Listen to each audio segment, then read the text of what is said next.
और एक नारा मैं लगा रहा हूं, बाकी सब कुछ जाइए भूल, याद रखिए नरेंद्र मोदी और कमल का फूल। समय कम है। देखिए, समाजवादी पार्टी तो एक डूबता हुआ जहाज है। समाजवादी पार्टी के प्रत्याशी को अगर आपने वोट दिया, उनकी बहुत जानकारी अभी हमारे लोकप्रिय प्रत्याशी घनश्याम लोधी जी दे रहे हैं।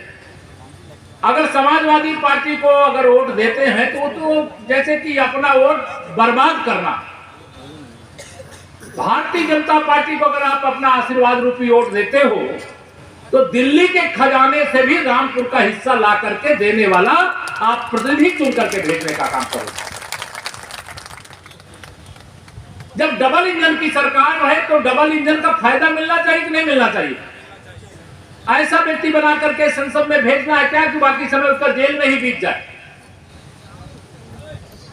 हम आपके बीच में पार्टी ने ऐसा प्रत्याशी दिया है जो गरीब का दर्द जानता, जो स्वयं किसान की पीड़ा को महसूस करता है, गांव में रहने वाले की क्या जरूरत है इस बात को समझता है। अगर इस बात को समझने वाला एक अपना प्रतिनिधि आप चुन करके भेजोगे, आप समाजवादी पार्टी का, आप स्वयं बताओ, समाजवादी पार्टी का यहाँ पे सांसद चुन करके अगर आप भेज दो तो दिल्ली से 1 रुपया भी रामपुर की जनता के लिए ला करके दे सकता है क्या? वो सांसद निधि भी नहीं खर्चा करते ऐसे लोग। लेकिन भारतीय जनता पार्टी के प्रत्याशी को आप विजयी बना करके भेजोगे तो उत्तर प्रदेश में अभी भाजपा के 64 सांसद हैं हमारे,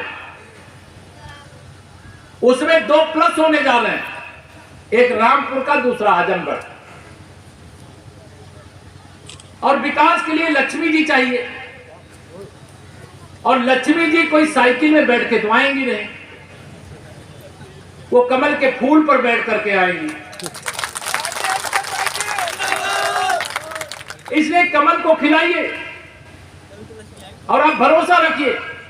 देखिए, मुझे तो पूरा विश्वास है जनता के ऊपर, गरीबों पर विश्वास है, किसानों पर, नौजवानों पर, माताओं बहनों पर, बड़े बुजुर्गों पर विश्वास है कि माननीय नरेंद्र मोदी जी को 2014 में लाकर के क्या कोई गलती किया था? क्या आप लोगों ने हाथ उठाकर गलती किया था? दोनों हाथ उठाकर गलती किया था? नहीं गलती किया। आपने यहां से हमारे डॉक्टर नेपाल सिंह जी को चुन करके भेजा था, आज वो हमारे बीच में नहीं है, मैं उनको नमन करता हूं।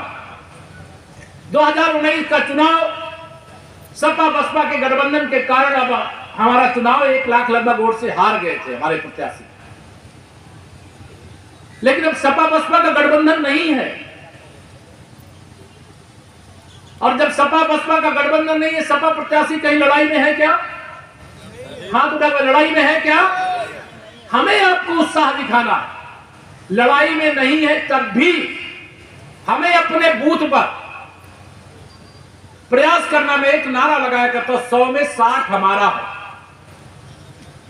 60% वोट हमारा है, 40% वोटों में बंटवारा है, और बंटवारे में भी हमारा है कि नहीं बताइए? हमारे प्रत्याशी ने जो बातें कही, देखिए मैं आप सबको कहना चाहता हूं, हम सबका साथ, सबका विकास की केवल बात नहीं करते। मैं किसान सम्मान निधि, प्रधानमंत्री आवास योजना, प्रधानमंत्री उज्ज्वला योजना, प्रधानमंत्री जनधन खाते, प्रधानमंत्री सौभाग्य योजना में गरीबों के घर में बिजली लगाना, कोरोना की इतनी भीषण महामारी के बीच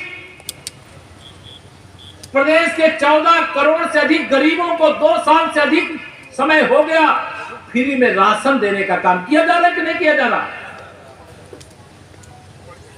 ये सब अगर बेईमानी करने वाले, केवल अपनी तिजोरियां भरने वाले, भ्रष्टाचार करने वाले सत्ता में होंगे तो उनको गरीबों की फिक्र होती क्या? किसानों का दर्द उनको महसूस होता क्या? उनको न किसानों का दर्द, न गरीबों का दर्द, न मजदूरों का दर्द, न नौजवानों का भविष्य, न महिलाओं का सशक्तिकरण, कुछ भी उनका लक्ष्य नहीं रहता। उनका एक ही लक्ष्य रहता है कि किसी तरीके से जाति में बांटो, धर्म में बांटो, और वोट लेकर के संसद और विधानसभा में पहुंच जाओ और 5 साल जाकर के अपना आनंद से बिताओ, और उसके बाद फिर वोट लेने के लिए चले आओ कि मैं तो फला हूं, मैं तो तुम्हारी जाति का हूं, मैं तुम्हारे धर्म का हूं, तुम मुझे वोट दे दो। आपने माननीय नरेंद्र मोदी जी को कभी छुट्टी लेते हुए 2014 से 2022 के बीच में एक दिन की भी छुट्टी उन्होंने लिया है क्या?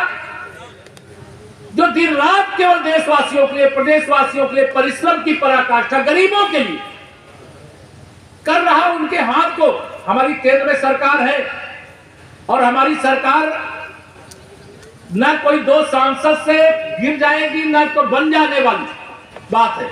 लेकिन अगर दोनों सांसद हमारे, आजमगढ़ हम जीत रहे, कल मैं वहां भी जा रहा हूं, रामपुर हम जीत रहे हैं, लेकिन हम जीतने के लिए आपको जिम्मेदारी देकर के जा रहे हैं। घनश्याम लोधी जी को प्रत्याशी मत मानना, आप अपने आप को प्रत्याशी मानना। मानोगे अपने आप को प्रत्याशी?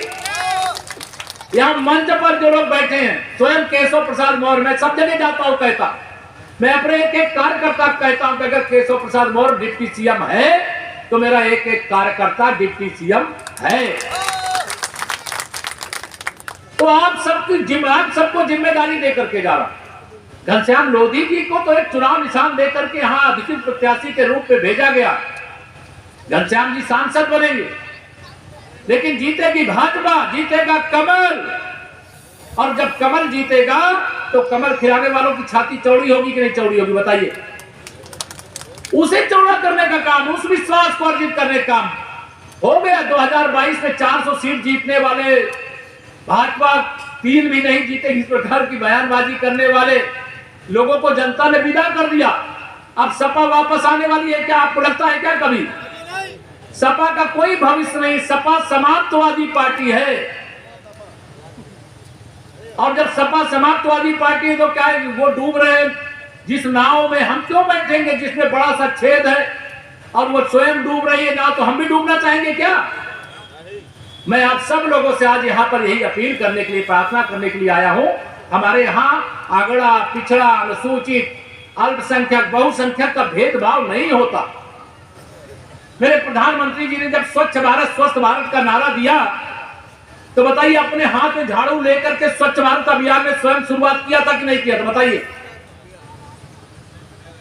जब उन्होंने प्रयागराज के कुंभ में डुबकी लगाई तो डुबकी लगाने के बाद लोग साधु संतों के पास जाते जाके आशीर्वाद लेने, लेकिन वहां जाकर के वो हमारे जो अनुसूचित वर्ग के भाई बहन सफाई के काम में लगे थे, उनको कुर्सी पर बैठा करके स्वयं जमीन में बैठ करके उनका चरण धोने का काम किया, उनको सम्मान देने का काम किया।